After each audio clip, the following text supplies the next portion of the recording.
Y amigos, bienvenidos a un nuevo programa de Salud es Vida con Univida. Hoy queremos hablar de una enfermedad que afecta anualmente a más de 400 millones de personas en el mundo, la hepatitis.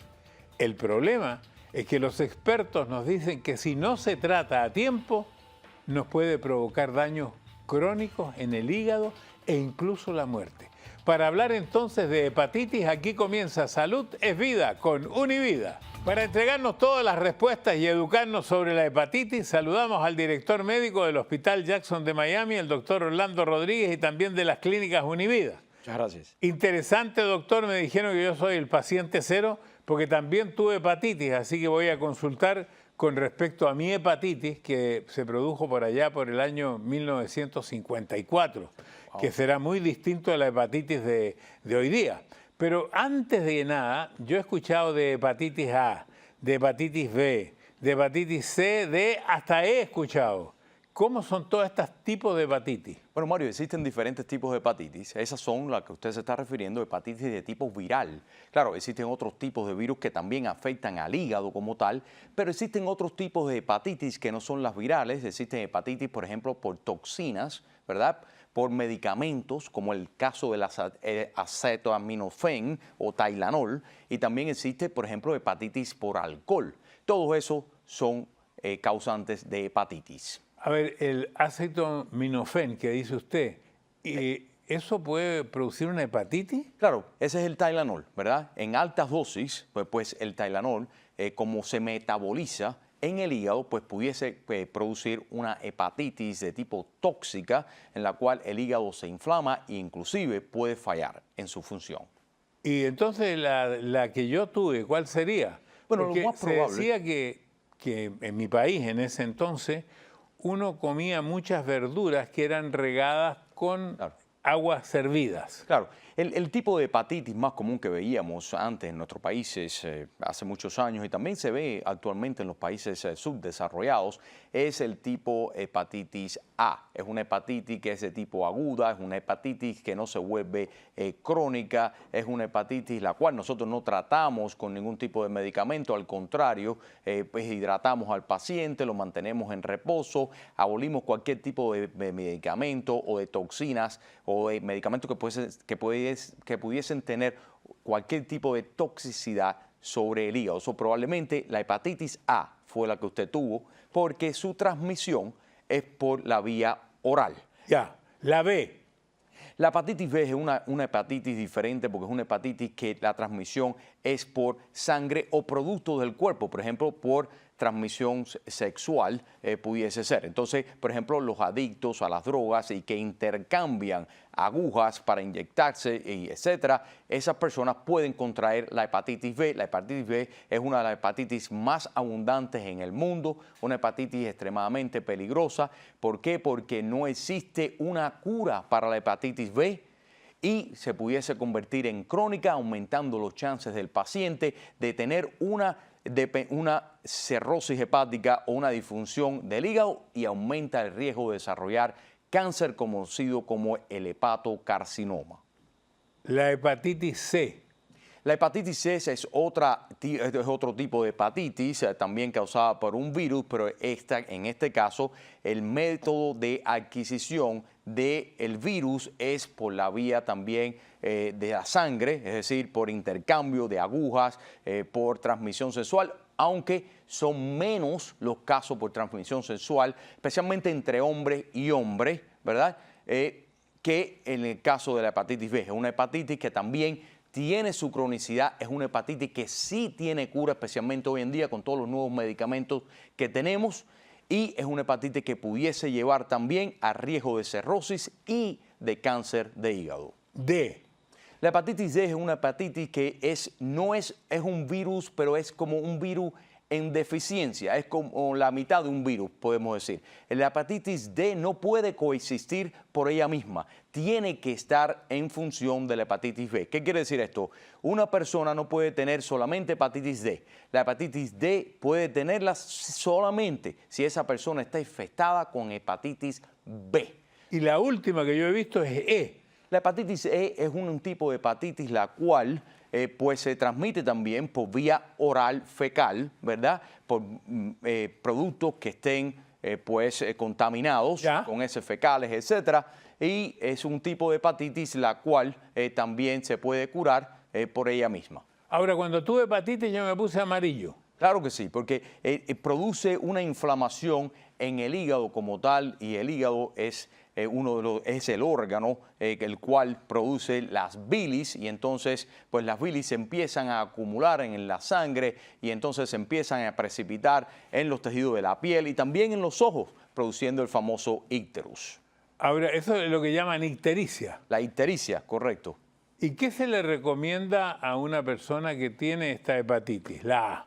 Bueno, la hepatitis A es una hepatitis que una vez que el paciente está infectado, desarrolla sus síntomas, ella se va yendo poquito a poco, ella no se convierte en una hepatitis crónica. Eso se le recomienda al paciente que esté en la casa, en reposo, que se hidrate y que evite tomar cualquier medicamento que pudiese tener un efecto tóxico sobre el hígado y que evite a todo costo el tomar alcohol. Ah, porque hay una hepatitis alcohólica.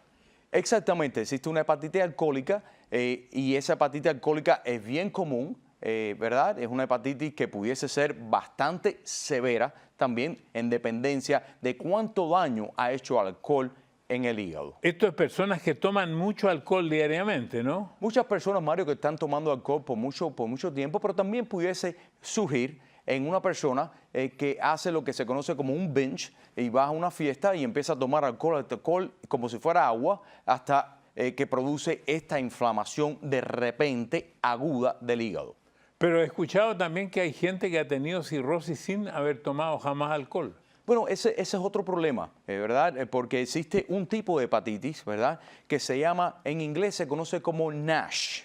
Ese es un tipo de hepatitis la cual es un tipo de inflamación que ocurre en el hígado progresivamente y se ve muy peligrosa porque se ve en los diabéticos especialmente. Es como una infiltración de grasa del hígado, lo que conocemos hoy en día, o porque usted tiene un hígado graso. Bueno, tenemos que tener mucho cuidado con eso porque no es tan simple como tener grasa en el hígado. Es un proceso completamente inflamatorio que va ocasionando en el hígado y con el transcurso de los años el hígado va perdiendo la capacidad, su función como tal, porque las células van muriendo, se van poniendo fibróticas y el hígado se convierte en un hígado cirrótico. Bueno, paciente cero yo. Me han diagnosticado un par de veces cuando tenía más peso con hígado graso. ¿Tiene que ver eso con el peso? El peso tiene mucho que ver con el hígado graso, ¿cómo que no? Como lo tiene que ver la diabetes, como lo tiene que ver el ingerir algunos medicamentos, drogas, etcétera, el alcohol y toda esta serie de cosas. El hígado graso, como habíamos explicado anteriormente, pudiese conllevar en esta enfermedad conocida como NASH, ¿verdad? Pudiese conllevar a una cirrosis hepática. Claro está, si nosotros hacemos lo que debemos hacer, nos cuidamos mediante la dieta, el ejercicio, etcétera, pues podemos mejorar la condición. Tengo una persona que hace una consulta, lo vamos a ver después de estos mensajes.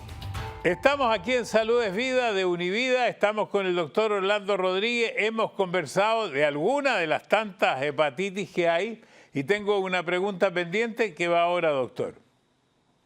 Hola, don Francisco, soy Patricia de Chile y quería preguntarle, de todas las hepatitis que existen, ¿cuál es la más grave?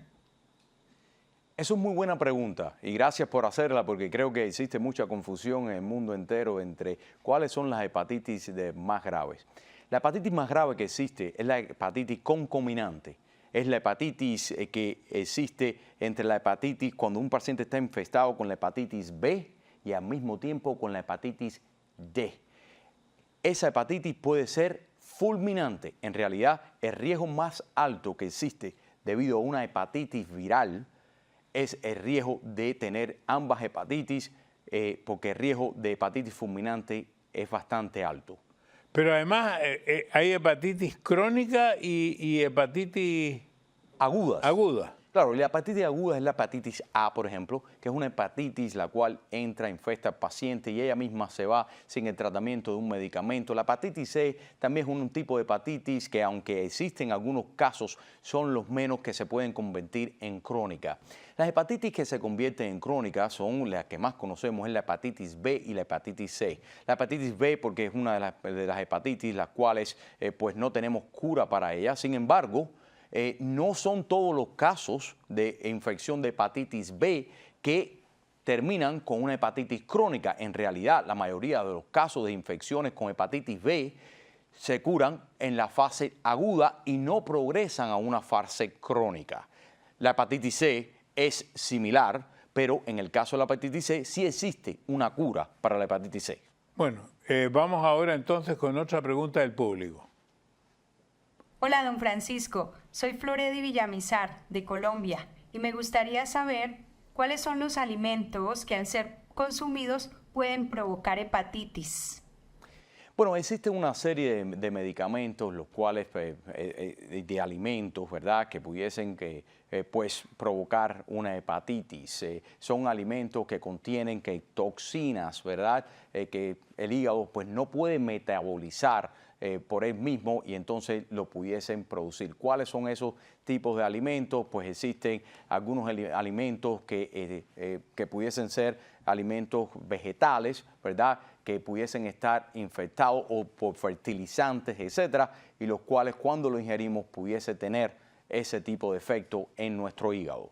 ¿La hepatitis a veces no tiene síntomas? La hepatitis en realidad, Mario, especialmente las hepatitis C y la hepatitis B, a veces no tienen ningún tipo de síntomas. Solamente la persona cuando viene al médico y el médico le hace sus exámenes anuales de sangre, pues detecta. Otra vez el examen de sangre. Claro, y por eso es tan importante y lo seguimos recalcando programa tras programa para crear conciencia sobre esto. ¿Por qué? Porque en los exámenes de sangre, especialmente los exámenes del hígado, si vemos que hay cualquier problemita en esos exámenes de hígado, pues entonces hacemos así y pues mandamos para hacer otros estudios de la hepatitis, aunque el paciente no tenga síntomas. ¿Y cuánto tiempo después de estar infectado ya se pudiera comenzar a sentir algunos síntomas y no sé cuáles serían? Bueno, en promedio las personas se toman como 4 semanas, 6 semanas para poder empezar a desarrollar estos síntomas después del periodo de incubación por estos tipos de virus. Toma bastante tiempecito antes de que empiecen con la náusea, el vómito, la fatiga, la fiebre y a veces la ictericia. Yo ya le pregunté de la cirrosis, pero quisiera saber qué se produce en el hígado con la cirrosis. Bueno, la cirrosis vamos a ponerlo de una forma bastante fácil, ¿verdad, Mario? El hígado como tal está compuesto de células y todas esas células están bien estructuradas y tienen una función bien adecuada. Con lo que pasa con la cirrosis es que esas células van muriendo. Y cuando las células van muriendo, se forma como un tejido de sanamiento, como un tejido fibrótico, como cuando nosotros nos hacemos una herida, esa herida sana, y nos queda como un queloide. Esos queloides van pasando dentro del hígado, y más, y más, y más, hasta que el hígado pierde todas sus células y el hígado pierde toda su función. El hígado se pone bien pequeño, y eso es lo que llamamos un hígado cirrótico. ¿Qué pasa cuando el hígado pierde la función? ¿Cómo sigue viviendo la persona? Es algo bastante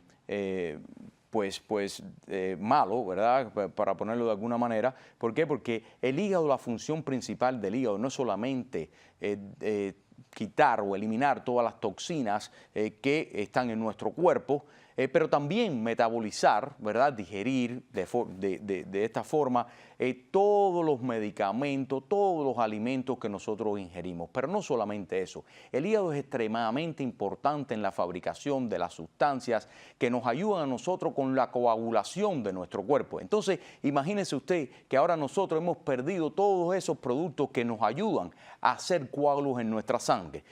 Entonces, ¿qué es lo que pasa? Usted se hace una herida y empieza a sangrar, no puede cerrar. Entonces tiene sangramientos que son espontáneos, se forman varices dentro del esófago, la persona sangra por el esófago, la persona ahora no puede eliminar las toxinas, las personas empiezan a confundirse, entran en un estado donde la mente no está, están confundidos porque se acumulan las toxinas como la amonía. También pasan otras cosas como por ejemplo acumulación de líquido en el cuerpo y entonces las personas son las que ves con las piernas hinchadas, el abdomen extremadamente inflamado con líquido en los pulmones. ¿Hay trasplante de hígado? Existe el trasplante de hígado y en realidad, Mario, el hígado no tiene que ser trasplantado completamente. Existe el trasplante de hígado donde trasplantamos solamente un lóbulo, un pedazo del hígado porque el hígado ¿Crece? Claro, el hígado es uno de esos órganos que tiene la capacidad de regenerarse. Y entonces el hígado podemos trasplantarlo cuando está en un estado pues ya terminal. Bueno, tengo una experiencia vivida en una entrevista de una persona que fue trasplantada de hígado y que cambió sus gustos y sus costumbres. Por ejemplo, era una persona que nunca había tomado ron, no había tomado alcohol, y después de ser trasplantada del hígado, ella comenzó a tomar eso y se descubrió que la persona que murió había tenido también esa tendencia. ¡Wow! Y ella desarrolló esa tendencia. Dicen que pareciera que la gente, alguna de las costumbres de la persona que le donó el hígado. Y hemos oído muchas veces, no solamente trasplante de hígado, pero lo hemos oído en otras personas que han tenido trasplante de corazón y trasplante de riñón con experiencias similares. Bueno, y tengo entendido, doctor, que mientras más rápido, mientras más precoz sea la detención, mejor. Y claro que sí, porque mientras más temprano aguantamos, podemos detectar el proceso y lo podamos aguantar, pues más células saludables nos quedan en el hígado, menos destrucción y entonces pues la persona pues tiene una vida mucho más sana y mucho más larga. Tengo otra pregunta del público después de estos mensajes. Aquí estamos en Salud es Vida con Univida. Estoy con don Orlando Rodríguez, el médico de las clínicas Univida y del Jackson Memorial de Miami. Estamos hablando de la hepatitis y tenemos una pregunta del público. Aquí está. ¿Es verdad que si una niña tuvo hepatitis, ahora de adulta no puede donar sangre? Muchas gracias por la pregunta. Qué buena pregunta, porque a mí me han dicho que no puedo donar por lo mismo. Claro que sí, y eso depende del tipo de hepatitis que haya adquirido, ¿verdad? Existe, como habíamos mencionado, diferentes tipos de hepatitis, pero vamos a entrar en las hepatitis virales que son las que pues nos preocupan a la hora de donar sangre. Las únicas hepatitis en realidad que por las cuales no pudiésemos donar sangre es la hepatitis B y la hepatitis C. ¿Por qué? Porque son hepatitis que son de tipo crónico. Ahora, si usted tuvo una hepatitis A de niña, la cual se fue, y tuvo una hepatitis E de niña, la cual pues ya no tuvo porque se fue, entonces eso no tiene nada que ver, usted puede donar sangre. Mediante una transfusión de sangre, ¿podemos contagiarnos? Claro que sí, podemos contagiarnos con hepatitis C, podemos contagiarnos con hepatitis B, pudiésemos contagiarnos con hepatitis D. ¿Y el doctor qué otros exámenes puede pedir si sospecha que la persona pudiera tener algún tipo de hepatitis? Pero cuando el médico hace el diagnóstico o sospecha que una persona tiene hepatitis, no solamente le hacemos las enzimas del hígado, pero también la función hepática y también le podemos hacer ultrasonidos del hígado para ver si existe algún indicio de que la persona estuviese desarrollando pues la cirrosis hepática. ¿Es lo mismo el tratamiento para una hepatitis aguda o crónica?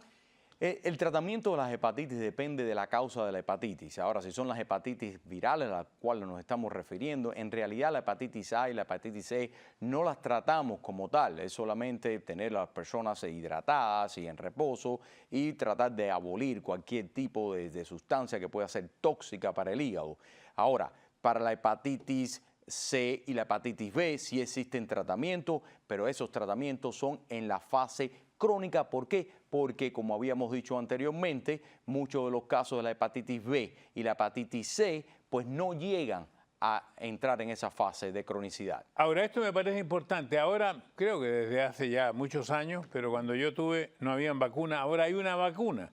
Mi pregunta es si estas vacunas ayudan a prevenir para la A, para la B, para la C, para la D, para la E, para todas las hepatitis. Bueno, claro, pero son específicas para cada virus. Cada virus de la hepatitis A, de la B, de la C, de la D y de la E. Son diferentes tipos de virus, ¿verdad? Entonces, cada vacuna es específica para un tipo de virus. Por ejemplo, tenemos para la hepatitis A, si usted va ahora a una zona en el mundo donde la hepatitis A es endémica, pues usted quisiera ponerse la vacuna de la hepatitis A, pues usted lo hace. En los Estados Unidos y alrededor del mundo, la hepatitis B se pone desde que los niños nacen. Es decir, la primera vacuna, por ejemplo, aquí en los Estados Unidos, de hepatitis B se pone antes de que el niño se vaya, el infante se vaya del hospital. Y luego se repite la segunda dosis a los 2 meses y después la tercera y última dosis a los 4 meses. ¿Y qué porcentaje de protección tienen estas vacunas? No, tiene un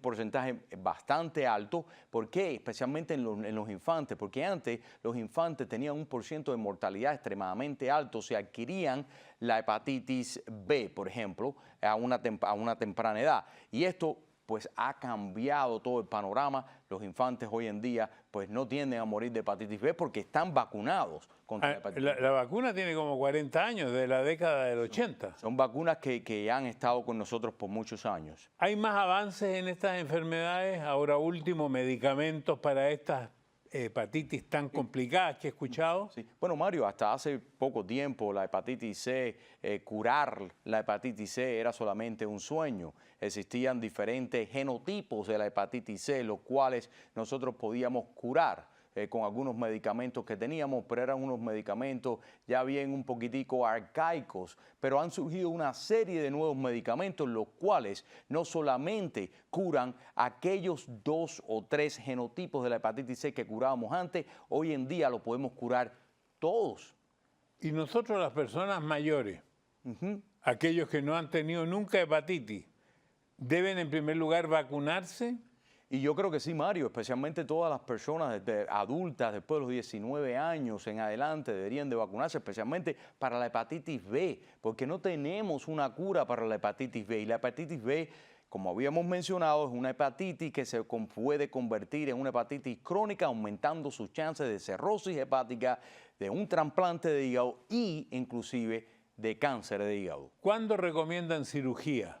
Bueno, la cirugía se recomienda, Mario, cuando ya el hígado ha perdido su función en su totalidad, donde el paciente ya está hospitalizado constantemente, donde el paciente tiene sangramientos profusos por el esófago, por el recto, ha perdido el conocimiento, etcétera, etcétera. Entonces, la única solución en este momento pues, es un trasplante de hígado. En ese momento es cuando nosotros recomendamos la cirugía. ¿Las personas mayores tienen más riesgo que los jóvenes?